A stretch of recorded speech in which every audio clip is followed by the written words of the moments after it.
From the Wall Street Journal, Jeffrey Epstein's friends sent him bawdy letters for a 50th birthday album. One was from Donald Trump. The leather-bound book was compiled by Ghislaine Maxwell. The president says the letter is a fake thing. Well, J.D. Vance has responded as well. He says, forgive my language, but the story is complete and utter BS. The Wall Street Journal should be ashamed for publishing it. Where is this letter? Would you be shocked to learn they never showed it to us before publishing it? Does anyone honestly believe this sounds like Donald Trump? And so that was J.D. Vance's response. And I wonder if they have, let's grab the letter. It said the letter bearing Trump's name, which was reviewed by the Journal, is bawdy. Like others in the album, it contains several lines of typewritten text framed by the outline of a naked woman, which appears to be hand-drawn with a heavy marker. A pair of small arcs denotes the woman's breasts, and the future president's signature is squiggly Donald below her waist, mimicking her pubic hair. The letter concludes, happy birthday, and may every day be another for wonderful secret. In an interview with the Journal on Tuesday evening, Trump denied writing the letter or drawing the picture. This is not me. This is a fake thing. It's a fake Wall Street Journal story. I never wrote a picture in my life. I don't draw pictures of women, he said. It's not my language. It's not my words. He told the Journal he was preparing to file a lawsuit if it published an article. I'm going to sue the Wall Street Journal just like I sued everyone else, he said. Okay. I mean, what's the evidence that Donald was Donald? They say it isn't clear how the letter with Trump's signature was prepared. Inside the outline of the naked woman was a typewritten note styled as an imaginary conversation between Trump and Epstein, written in the third person. Voiceover. There must be more to life than having everything, the note began. Donald, yes, there is, but I won't tell you what it is. Jeffrey, nor will I, since I also know what it is. Donald, we have certain things in common, Jeffrey. Yes, we do, come to think of it. Donald, enigmas never age. Have you noticed that? Jeffrey, as a matter of fact, it was clear to me the last time I saw you. Donald, a pal is a wonderful thing. Happy birthday, and may every day be another wonderful secret. Well, that's ominous.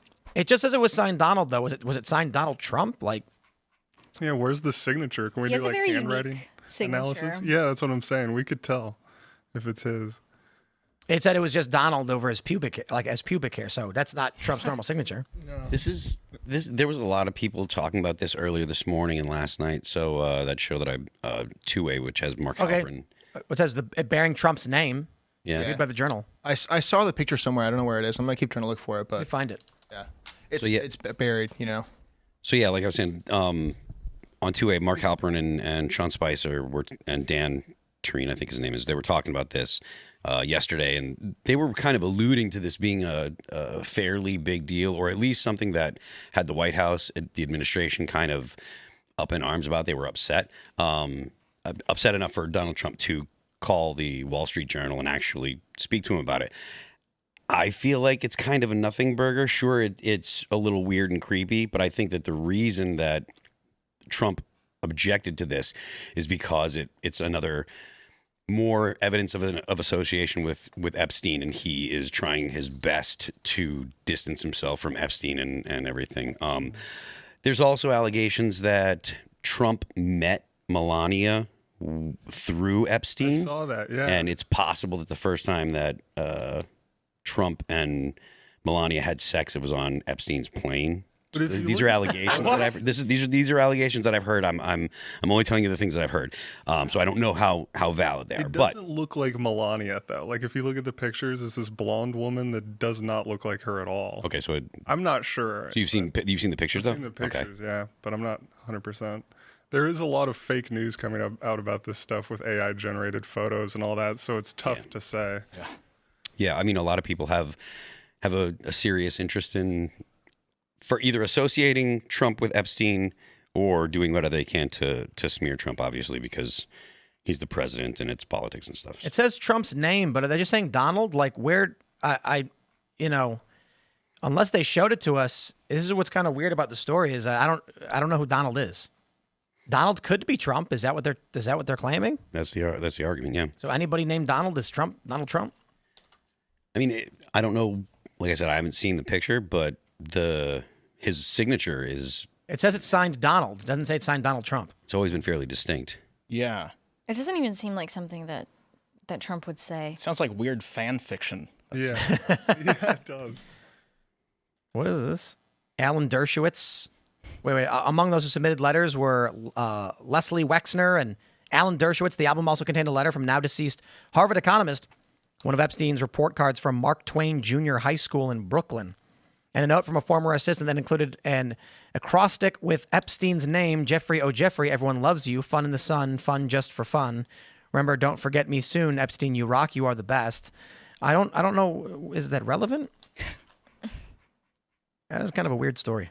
Yeah, I think that it's, even if it was something written by Trump, the only thing that it does is, add more evidence that Trump and Epstein knew each other and they were friendly, which I think Everyone already knew. Yeah, I feel like that's not really a secret. There's plenty of pictures of Donald Trump and Jeffrey Epstein hanging out before, 2000, when he decided that he didn't want to be around Epstein anymore. I'm not sure what the context of that was. Yeah, he kicked him out of Mar-a-Lago and stuff. And all his properties. Oh, all of them, huh?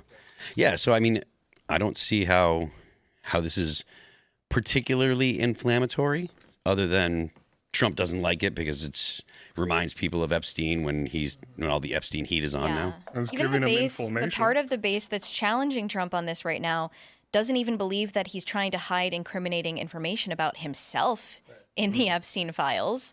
They want to know who else he's protecting. Yeah. So it seems to be like a total red herring. It doesn't really sound like Trump, No. Yeah. Trump's the Or are kind we of guy who just expecting says, it to read like the tweets? I mean, kind of. Yeah. But also, Trump's the guy who was on a bus and he was like, when you're famous, women let you do let you do whatever you want. Yeah, grab 'em by the hoo-hoo. Oh. And, that was kind of like weird, goofy, lovey-dovey. But I don't know. Who am I to say? Supposed to be a letter for his 50th birthday party for an album. I think all the news everywhere all the time is fake now. Kind of feel like Because we read that Axios stories the other day that said Republicans block Democrat attempt to publish Epstein files for a second time. And then you find out actually it was a procedural vote on control of the floor. And it's like, oh.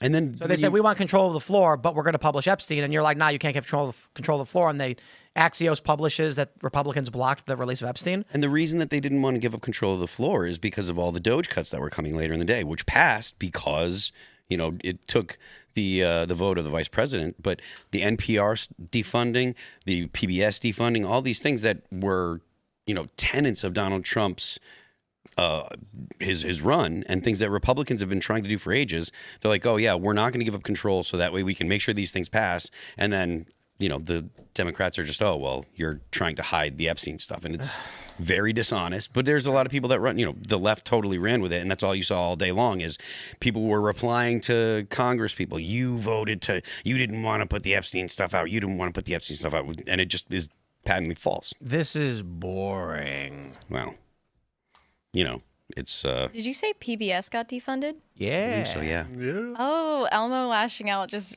makes perfect sense. Adds so much more to it. Yeah. I don't think Elmo Elmo was got in trouble. hacked. I think it was an employee. Oh, really? Yeah, they were probably getting fired. They put out a statement that said it was hacked, but That wasn't Elmo. What? That wasn't Elmo. No. Actually, this may be a surprise to you, Phil, but there's a man who inserts his hand inside of Elmo. oh, nasty. Wait, he's a puppet. What am I? What? That is so vulgar. Is he a Muppet? Is Elmo? No, he's not one I of don't them. think He's so. not a Muppet. He's a whole different It's thing. too What does offensive. Muppet mean? It's like DC and the MCU. Oh, Totally Different race of different. puppet. different race of so. puppet. All right, I guess. Yeah, I'm saying I don't think the account was hacked. I think someone with access to it was going to get fired, commandeered it. And they just say it was hacked in this. Like maybe it's easier to say hacked than to say a rogue employee who normally shouldn't have access to this used it. I don't know. Yeah. Yeah, I mean, well, hacked is such a it's used so colloquial now. Yeah, it's so broad. It's like It reminded me like 13 years ago, there was this guy who dressed up as Elmo in Central Park and started ranting at passersby, including children, about the Jews. And he was known as anti-Semitic Elmo. What? And there are plenty of videos on YouTube still of this guy ranting about the Jews in Central Park in an Elmo costume. And then the New York Times did like a write-up on him, found out who he was. He claimed his name was Adam Sandler. his name was Zoran von Domny. It was Zoran the whole time? Yeah. Oh, wow. His first acting job. That's right. Wow. I mean, it really was pretty brilliant, though, to see all of the Elmo memes come out, because it harkened back. Do y'all remember that? It was like one of the first Elmo memes that came out where he was acting like he's this bougie actor, where he's like, Elmo wants his coffee. You know, you didn't brew the coffee right. He's like throwing it in the face and everything.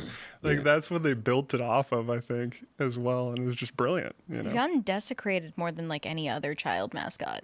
Well, there's some body Kermit the Frog stuff out there as well. Oh, true. You True. know, that I'm not going to describe. So maybe in the after show. But yeah, there's anytime you can take something that's pure and defile it, it's like at least adults and perverts are going to laugh about it. Thanks for checking out this clip from Timcast IRL. Make sure to watch the show live Monday through Friday at 8 p.m. Subscribe to this channel, and we will see you all there.